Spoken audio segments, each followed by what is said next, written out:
Meus amigos, meus queridíssimos alunos e alunas do segundo ano, hoje a gente vai dar continuidade aqui aos nossos estudos do romantismo e vamos falar exatamente, continuar de onde a gente parou. A gente viu no vídeo passado, na videoaula passada, sobre a primeira geração, né? A primeira geração que é aquela indianista, que é uma geração bem nacionalista, que exaltava valores do Brasil, tinha os personagens, né, o índio como herói, as paisagens, uma certa aversão a Portugal, que é o que nós chamamos de lusofobia, né? Nós estudamos também os fatores históricos, aí, o contexto histórico que encaminharam, os contextos históricos que encaminharam a literatura a seguir esse curso, né? Essa necessidade da busca por uma construção de identidade brasileira na sua literatura, na sua forma de se expressar,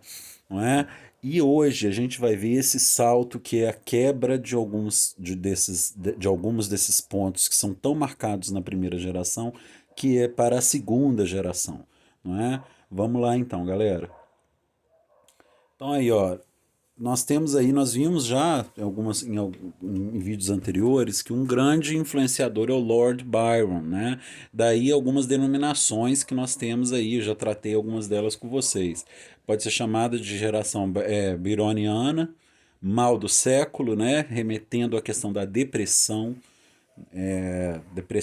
tristeza profunda, aquela época em que as pessoas buscavam, às vezes até mesmo na morte, no suicídio, a forma de como se libertar das suas angústias, ultra romântica e subjetivista. Ela nunca é objetiva, ela nunca vai direto ao ponto, ela sempre vai fazer muitos rodeios pela dificuldade em lidar com o próprio sentimento, com as questões que está sentindo.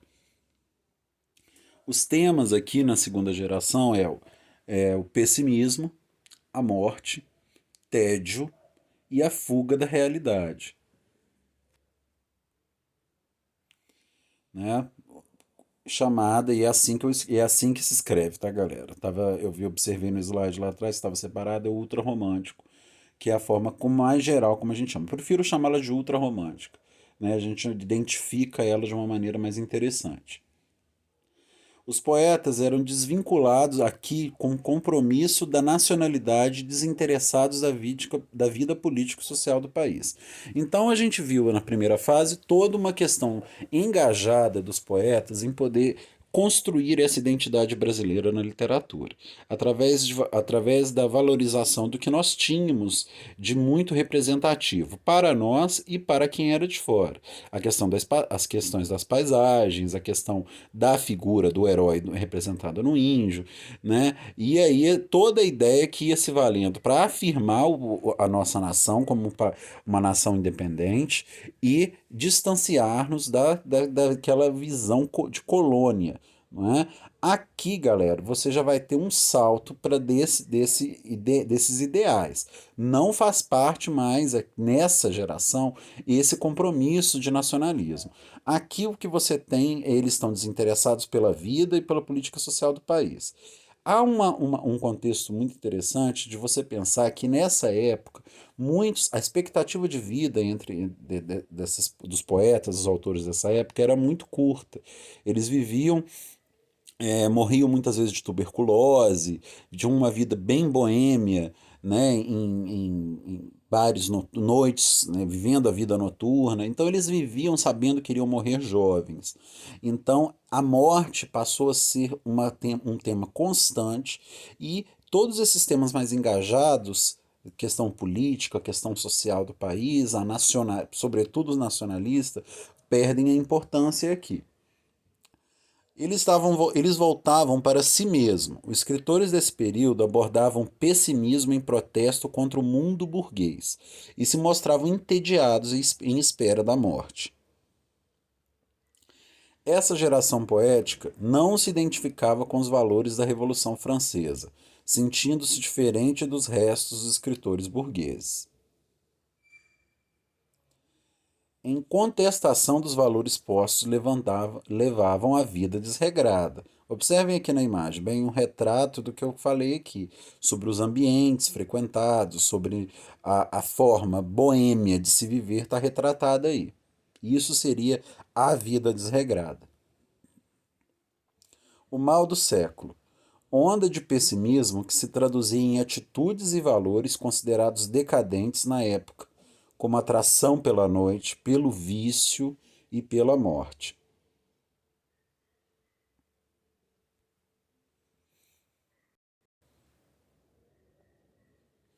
Os poetas então se encontravam no subjetivismo, conforme eu falei, né? Essa questão dessa confusão de sensações, de angústias, egocentrismo, porque eles estavam sofrendo, experienciando, vivendo para os próprios sentimentos tão obscuros que eles experienciavam, e o sentimentalismo, né? Nesse caso bem negativo, como a gente viu aí.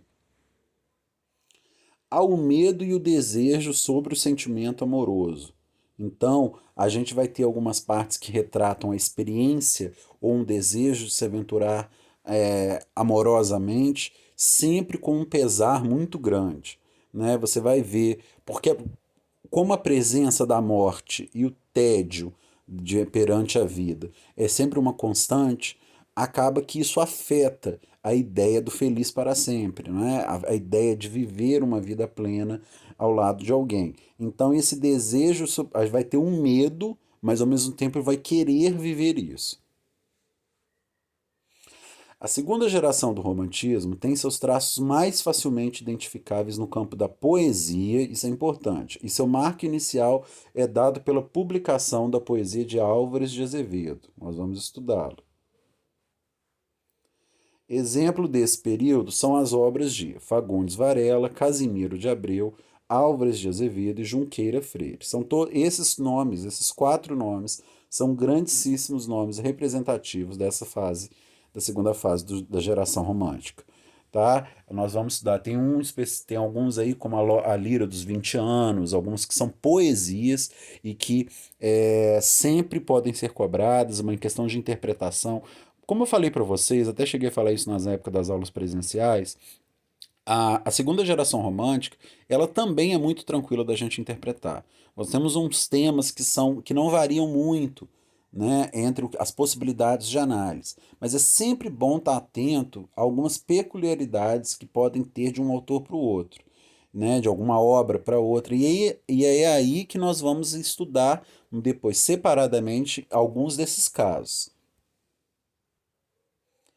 Essa exacerbação da sentimentalidade e das fantasias da imaginação mórbida exige uma versificação mais livre, menos apegada a esquemas formais pré-estabelecidos e define as obras poéticas de maior impacto do período como um cadáver de poeta, de Álvares de Azevedo. Vejam que mórbido, né? Vejam como é bem característico do que a gente está dizendo aí sobre essa geração. Então, até a própria figura aqui, até a própria imagem aqui representada, né, não é nada convidativo. Você vê que tem a questão da escuridão da noite, das figuras que são iconicamente representam, que nos fazem menção à referência à morte, né? Então, quando a gente fala exacerbação da sentimentalidade e de fantasia da imaginação mórbida, a gente está falando do exagero, de levar essas questões a um ponto acima, né? Versificação mais livre, menos apegada a esquemas formais estabelecidos, ou seja, não segue tanto as regras, tanto questões de padrões formais, a estilo na escrita, né? Define as obras poéticas de um maior impacto do período. Olha o nome da obra, né? Um cadáver de poeta. Então, galera, por hoje eu vou parar aqui. Nós vamos continuar ainda na segunda geração no próxima videoaula.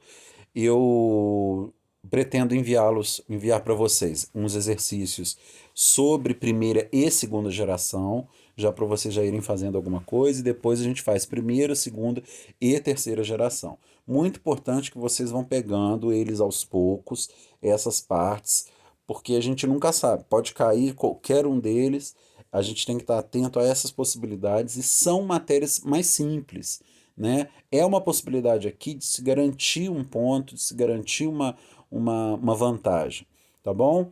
E então fiquem atentos, por favor, assim que eu postar alguma coisa, me deem retorno e eu espero que tenha sido de bom proveito então o vídeo, tá? Um abraço a todos e até mais.